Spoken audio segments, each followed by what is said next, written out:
जय भीम, नमो बुद्धाय साथियों। मैं डॉक्टर यशवंत सिंह। मैं आपसे थोड़ी बहुत चर्चा करना चाहता हूँ। बाबा साहब डॉक्टर भीमराव अंबेडकर के ऊपर बहुत सारे कमेंट आते हैं और बहुत सारे लोग ऐसे कमेंट करते हैं जिनका कोई मतलब नहीं होता है, जो उनके किए गए कार्यों को दरकिनार करते हैं, एक किनारे कर देते हैं। ऐसे लोग, मुझे लगता है कि या तो उनसे एक जलन की भावना रखते हैं और या तो ऐसे लोगों को किसी प्रकार की राजनैतिक उत्कंठा होती है, जो बाबा साहब डॉक्टर भीमराव अंबेडकर की बुराई करके उन्हें क्षणिक लाभ दिखाई देता है, जिसकी वजह से वो करते हैं। मैं आज बाबा साहब के ऊपर बहुत थोड़ी सी चर्चा करना चाहता हूँ और मेरा प्रयास ये है कि मैं आपके पास कुछ चीज़ें रख सकूं। अगर कहीं कोई गलती होती है तो उसके लिए मैं पहले से ही क्षमा चाहता हूँ। साथियों, ये बात है आपकी जो है 1909 से 1909 का टाइम पीरियड। बाबा साहब उधर हाई स्कूल करते हैं और उसी समय जो है भारत में मार्ले मिंटो सुधार 1909 का अधिनियम आता है, जिसमें बहुत सारे प्रावधान हैं, बहुत सारी धाराएं हैं जो कि भारत के संविधान या भारत के नियम को बनाने के लिए जो है उसमें अंग्रेजों द्वारा प्रदत्त की गई हैं। कुछ लोगों को उसमें कुछ शिकायतें भी थी, जैसे 26 सीटें दी गई थी और उन 26 में से 8 सीटें मुसलमानों को दी गई थी, जबकि इनका मानना था 1/6 ही मुसलमानों की जनसंख्या थी और उनको इतना नहीं देना चाहिए था। और जमींदारों को और 3 लाख तक जो कर देते थे, 3 लाख के आमदनी पर, उनको भी वोट देने का अधिकार नहीं मिल पाया था, ऐसा कुछ था।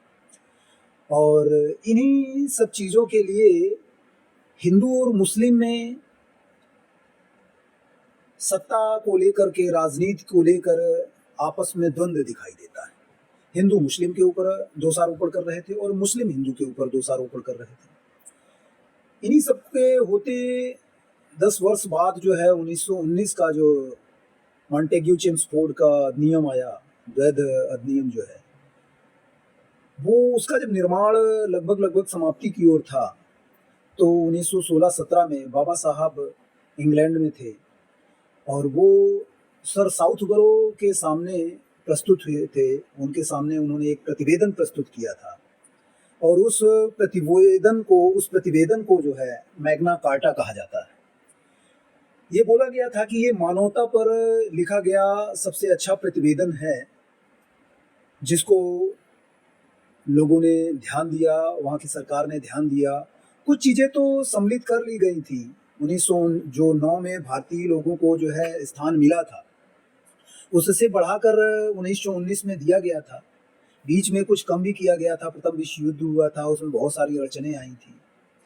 लेकिन 1919 में सबसे इम्पोर्टेंट ये रहा कि बाबा साहब जाके सर साउथबरो से मिले और उन्होंने अपना प्रतिवेदन प्रस्तुत किया और ये बोले कि आप जिस देश के लिए संविधान और नियम कानून बना रहे हैं, उस देश के लगभग 25% लोग ऐसे हैं जिनको सामान्य जीवन जीने का अधिकार नहीं है और सभी लोग उनसे किनारा खींचते हैं। उनको सार्वजनिक स्थान पे जाने का अधिकार नहीं है, उनके जीवनचर्या का कोई निश्चित सिस्टम नहीं है।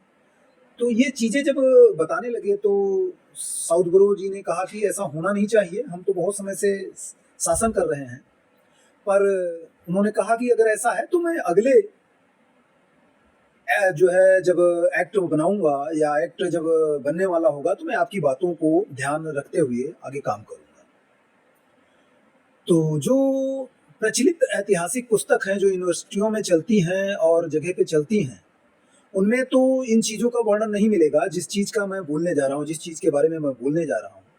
बाबा साहब के इसी वक्तव्यों को ध्यान में रखकर साइमन कमीशन आया था भारत और लोगों को ये पता चल गया था कि साइमन कमीशन कब और क्यों आ रहा है, जिसकी वजह से उन्होंने विरोध करना स्टार्ट कर दिया था। लोग ये कहते हैं, प्रचलित इतिहास में ये कहा जाता है कि उसमें कोई भी भारतीय सदस्य नहीं था जिसकी वजह से विरोध किया गया। इनको काले झंडे दिखाए गए, इनका व्यापक विरोध किया गया। लाला लाजपत राय इसी में घायल भी हुए थे, उनकी मृत्यु भी बाद में हो गई थी।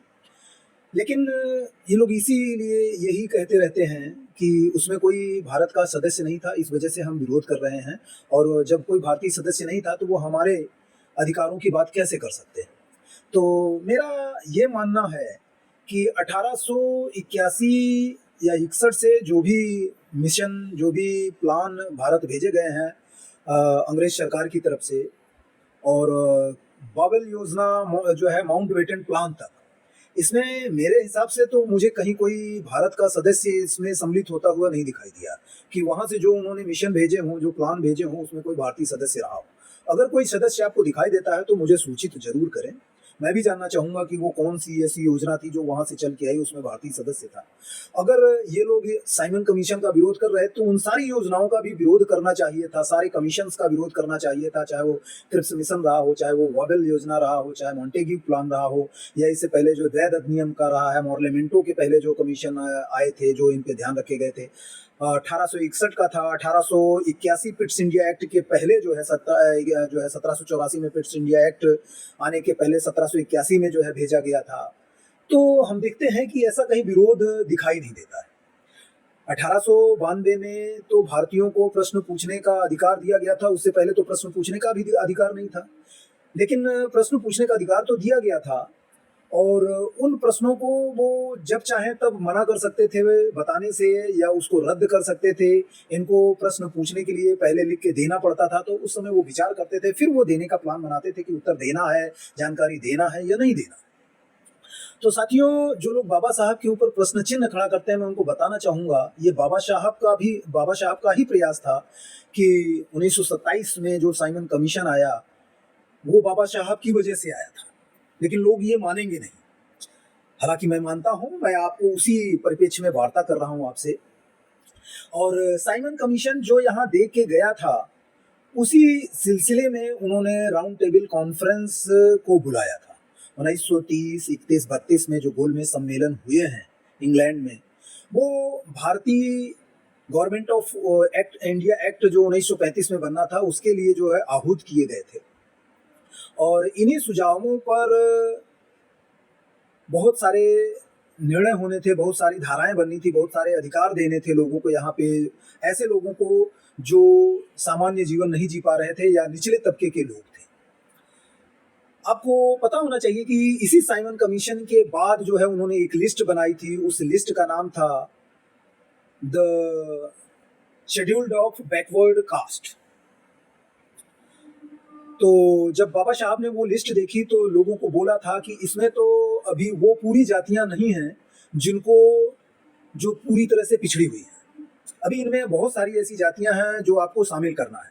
तो अंग्रेजों ने एक दूसरी लिस्ट बनाई, उसका नाम दिया another scheduled of backward caste. तो दोस्तों, पहले में से इन्होंने the scheduled of backward caste में बैकवर्ड हटा दिया और उसे शेड्यूल्ड कास्ट बना दिया, और दूसरे में से जो है आपका शेड्यूल्ड हटा दिया और ओबीसी बना दिया, अदर बैकवर्ड कास्ट, वहां से शेड्यूल्ड हटा दिया। इस तरह से एससी और ओबीसी का इजाद किया गया है। तो गोलमेज सम्मेलन में बाबा साहब तीनों गोलमेज सम्मेलन में गए थे, और भी बहुत सारे सदस्य गए थे। यहाँ पे गोलमेज सम्मेलन जो होने थे उसमें किसी को नामजद करके नहीं बुलाया गया था। यहाँ पे लोगों को अपने आप जाना था, और भारत का जो संविधान बनना था, भारत का जो एक्ट बनना था, उनको जिसको अधिकार था, जो भी सुझाव दे सकता था, वो अपने आप वहाँ पे जाके बयां कर सकता था कि मेरी ये बात है और मेरे ये सुझाव। लेकिन कांग्रेस ने इसका विरोध किया था, और गांधी इरविन समझौता के बाद जब कुछ मामला आगे बढ़ा तो गांधी जी द्वितीय गोलमेज सम्मेलन में भाग लेने पहुंचे, और उन्होंने जो नियम बन रहे थे उसको अपने हिसाब से मोटिवेट करने का प्रयास किया। परंतु बाबा साहब के जो प्रश्न थे, बाबा साहब के जो सुझाव थे, उसकी वजह से गांधी जी नाराज हुए और वापस चले गए, तीसरे गोलमेज सम्मेलन में फिर से नहीं गए। इसको लेकर कहीं से जो है इन लोगों को पता चल गया कि इन शेड्यूल्ड कास्ट के लोगों को, जो निचले तबके के लोग हैं, इनको जो है दोहरा मताधिकार मिल रहा है। इस दोहरे मताधिकार के अनुसार पहले जो कोई क्षेत्र चिन्हित किया जाएगा कि ये शेड्यूल कास्ट का क्षेत्र है, उसमें से वो शेड्यूल कास्ट के लोग पहले अपने प्रत्याशी को चुनेंगे और उन प्रत्याशियों को किसी भी पार्टी से टिकट मिल सकता है, वो लड़ सकते हैं। उसके बाद जो चुनाव होगा उसमें शेड्यूल कास्ट के लोग उसको पार्टी से चुनने में मदद करेंगे और वो बंदा जो है किसी भी पार्टी से चुन के आ सकता है। उस क्षेत्र में किसी भी सवर्ण को या इन लोगों को वोट देने का अधिकार नहीं रहेगा। ऐसा प्लान था जिसको गांधी जी और उनके जो सहयोगी थे वो लोग समझ गए थे, जिसकी वजह से इन लोगों ने विरोध किया और गांधी जी को अनशन पर बैठा दिया गया। वो यरवदा जेल में ही अनशन पर बैठ गए। बड़ा जो है उहापोह के बाद आखिर जो है बाबा साहब को ये मानना पड़ा कि चलिए ठीक है, शेड्यूल कास्ट के लोगों को दुगनी सीटें लगभग जो है दी गई और लेकिन इनसे उनका विकास जो होने वाला था, ये 10 वर्ष का जो समय था उसके अंतराल जो काम होने वाला था, अब वो अगले सैकड़ों वर्ष नहीं हो पाएगा, क्योंकि उनकी जो चाबी है, जो शेड्यूल कास्ट के जो है सांसद बनेंगे, विधायक बनेंगे, मंत्री बनेंगे, उनकी चाबी अब इन्हीं लोगों के हाथ में हो जाएगी। ऐसा इन लोगों ने जानबूझ के किया था। हालांकि इन लोगों का कहना था कि हम बंटवारा नहीं चाहते। अरे बंटवारा नहीं चाहते थे तो और भी तो बहुत थे। आप ईसाई लोगों के लिए जो है जगह चाहते थे, पारसी लोगों के लिए जगह चाहते थे, मुस्लिमों के लिए भी जगह चाहते थे। आखिर आपको इन्हीं लोगों से क्यों तकलीफ थी? इन लोगों के पावर में आने से आपको क्या समस्या हो रही थी? तो समस्या यही थी। इस वजह से इन्होंने जो है ये यरवदा जेल में जो है अमरण अनशन स्टार्ट किया था दोस्तों। इसके बाद एक श्वेत पत्र जो है प्रकाशित किया गया इंग्लैंड की सरकार के द्वारा और उस श्वेत पत्र के बाद 1935 का गवर्नमेंट ऑफ इंडिया एक्ट बनाया गया, जिसके तहत 1937 में चुनाव हुआ और भारत में कांग्रेस ने कई जगहों पर सरकार बनाई। मुस्लिम लीग बहुत पीछे रह गई यहाँ पर, लेकिन उसी के कुछ समय बाद 1939 में द्वितीय विश्व युद्ध चालू हुआ, जिसकी वजह से मुस्लिम लीग को साथ लेने का प्लान कांग्रेस ने बनाया, पर प्लान सफल न हो पाने की वजह से इन्होंने इस्तीफा दे दिया और अंग्रेजों की स्थिति या इंग्लैंड की स्थिति काफ़ी कमज़ोर थी द्वितीय विश्व युद्ध में जर्मनी के सामने, जिसकी वजह से भारत को उन्हें आज़ादी देने के बारे में सोचना पड़ा। और इस चक्कर में यहाँ पे पहली बार हमको भारत छोड़ो आंदोलन दिखाई देता है। ऐसा कोई भी आंदोलन नहीं दिखाई देता है जो भारत की आज़ादी के लिए इससे पहले लड़ा गया हो। हाँ, जो स्थानीय स्तर पे राज्य थे या आदिवासी के आंदोलन थे वो जरूर आज़ादी के लिए लड़े गए थे, लेकिन जो पूरे देश में राजनीतिक रूप से सक्रिय थे, कांग्रेस, मुस्लिम लीग, इन लोगों ने आज़ादी के लिए कोई लड़ाई नहीं की। अगर आज़ादी के लिए लड़ाई की थी तो 1937 में इन लोगों ने जो है इंग्लिश गवर्नमेंट के अंडर में चुनाव क्यों लड़ा? नहीं लड़ना चाहिए था। आज़ादी के लिए अगर आप लड़ रहे हैं तो आप उनके अंडर में जो है सरकार बनाने क्यों जा रहे हैं? चुनाव क्यों लड़ रहे हैं? नहीं लड़ना चाहिए था। लेकिन चलिए कोई बात नहीं, हम यहाँ बाबा साहब की बात कर रहे हैं। तो इस बीच जो है बाबा साहब ने बहुत सारे जो है सामाजिक कार्य किए और लोगों के दशा और दिशा दोनों को सुधारने का प्रयास किया, जिसमें जो है मंदिर में जाने का है, पानी पीने का है, इस तरह के बहुत सारे आंदोलन हुए जो बाबा साहब ने किए और लोगों को जो है अधिकार दिलाने का काम किया। इसके बाद जो है 1946 में ये प्लान बनाया गया दिसंबर 1946 में कि भारत के लिए संविधान बनना चाहिए और उस संविधान सभा के लिए लोगों का चुनाव हुआ, जिसमें लगभग 389 लोग जो है चुने गए थे। बाद में 9 दिसंबर 1946 से स्टार्ट हुआ था। 11 दिसंबर को जवाहरलाल नेहरू ने अपनी अध्यक्षीय भाषण दिया था, जिसमें सब लोगों को जो है चिन्हित किया गया था। उसके बाद ये चलता रहा। मुस्लिम लीग को शामिल करने के लिए इन्होंने 1 महीने के लिए फिर छुट्टी दे दिया। उसके बाद जनवरी 1947 में ये बैठक 22 जनवरी 1947 में ये बैठक स्टार्ट हुई। इसके बाद और भी बहुत सारी चीज़ें चलती रहीं। लोगों को जो है ये प्रस्ताव ही बनाते रहे कि किस तरह से संविधान का निर्माण करना है, किस तरीके से समितियों का निर्माण करना है, किस तरीके से किनको हमें अधिकार देना है, कैसे क्या करना है, इन्हीं सब चीज़ों पे वार्ता होती रही। इसी दरमियान 3 जून को इंग्लैंड का ये निर्णय आ गया कि अब भारत जो है 2 भागों में विभाजित हो जाएगा, एक पाकिस्तान डोमिनियन के रूप में, एक इंडिया डोमिनियन के रूप में।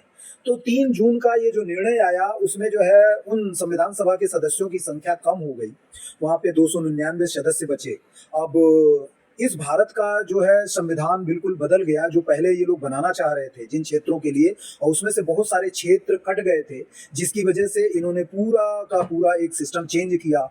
और अगस्त 1947 में प्रारूप समिति गठित करके बाबा साहब को ये जिम्मेदारी दी, उसका प्रारूप समिति का अध्यक्ष बनाया। और बाबा साहब ने संविधान निर्माण की दिशा में जो कार्य किया उसमें योगदान तो सभी सदस्यों का है, लेकिन सबसे बड़ा और इम्पोर्टेंट योगदान प्रारूप समिति के सदस्यों का है, और उसमें भी सबसे बड़ा योगदान बाबा साहब का है।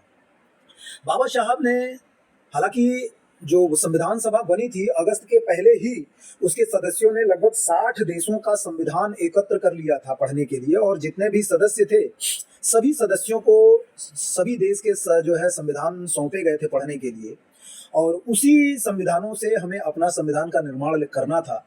लेकिन बाबा साहब ने जो चुना वो था 1935 का संविधान, गवर्नमेंट ऑफ इंडिया एक्ट, उसी को बेस बनाकर जो है संविधान का निर्माण स्टार्ट किया गया। संविधान सभा की 165 बैठकें हुई, जिसमें से 114 बैठक में सिर्फ ये तय होता रहा कि संविधान का प्रारूप क्या होगा, संविधान में क्या शामिल किया जाएगा, संविधान में क्या नहीं शामिल किया जाएगा। प्रारूप समिति की 141 बैठकें हुई, जिसमें बाबा साहब का सर्वप्रमुख योगदान रहा। बाबा साहब चाहते तो किसी भी आर्टिकल पर 51% की मेजॉरिटी को वो आधार मानकर उस एक्ट को लागू करवा सकते थे, या 75% को आधार मानकर वो लागू करवा सकते थे। लेकिन जो है बाबा साहब ने ये एक नियम बना लिया था कि जब तक सभी सदस्यों की पूर्ण सहमति नहीं होगी, 100% मेजॉरिटी नहीं होगी, तब तक कोई आर्टिकल पारित नहीं किया जाएगा, पास नहीं किया जाएगा, संविधान में ऐड नहीं किया जाएगा। बाबा साहब ही वो व्यक्ति थे जिन्होंने पूरे संविधान सभा या प्रारूप समिति के दरमियान जो भी संविधान सभा में बैठकें हुई, जिस पे चर्चा हुई आर्टिकल में, उन्होंने उन सभी लोगों को जवाब दिया जो 295 या 96 सदस्य प्रश्न करते थे, उनको जवाब दिया, और संविधान निर्माण की पूरी जिम्मेदारी, संविधान निर्माण की पूरी जिम्मेदारी अपने कंधों पर उठा ली थी उन्होंने। और इस तरह बहुत सारे जो है नियमों को बनाया गया, और बाबा साहब एक बहुत ही जिम्मेदारी भरा कार्य पूर्ण करके जो है 2 वर्ष 11 माह 18 दिन में ये काम करने में सफल थे। इस तरह से बाबा साहब ने 299 सदस्यों के सभी प्रश्नों का पूरे संविधान सभा या प्रारूप समिति के दरमियान जो है सभी के जवाब दिए, और अपना 100% योगदान दिया, और संविधान निर्माण को पूरा करके इस काम को अंजाम दिया। साथियों, इसी संविधान निर्माण पर जो है कोलंबिया विश्वविद्यालय ने बाबा साहब डॉक्टर भीमराव अंबेडकर को LLD की उपाधि और D.Litt की उपाधि दी है। जो लोग ये कहते हैं कि बाबा साहब को संविधान निर्माण का पूरा हक नहीं है, वो पूरे 299 सदस्य मिलकर किए हैं, बिल्कुल 299 सदस्य मिलकर किए हैं, तो उन सभी 299 सदस्यों को जो है इस संविधान पर D.Litt की उपाधि या LLD की उपाधि देनी चाहिए थी, लेकिन सिर्फ बाबा साहब को ही ये उपाधि क्यों मिली है, इस पे विचार करिएगा दोस्तों, क्योंकि ये प्रश्न बहुत इम्पोर्टेंट है। अगर बाबा साहब ने संविधान निर्माण में, बाबा साहब का योगदान सबसे ज़्यादा नहीं है, बाबा साहब ने संविधान निर्माण नहीं किया, तो बाबा साहब को LLD की उपाधि क्यों दी गई, बाबा साहब को D.Litt की उपाधि क्यों दी गई। धन्यवाद दोस्तों, अगली बार हम इसमें फिर से किसी न किसी टॉपिक पे चर्चा करेंगे। बहुत बहुत धन्यवाद। जय भीम, नमो बुद्धाय साथियों।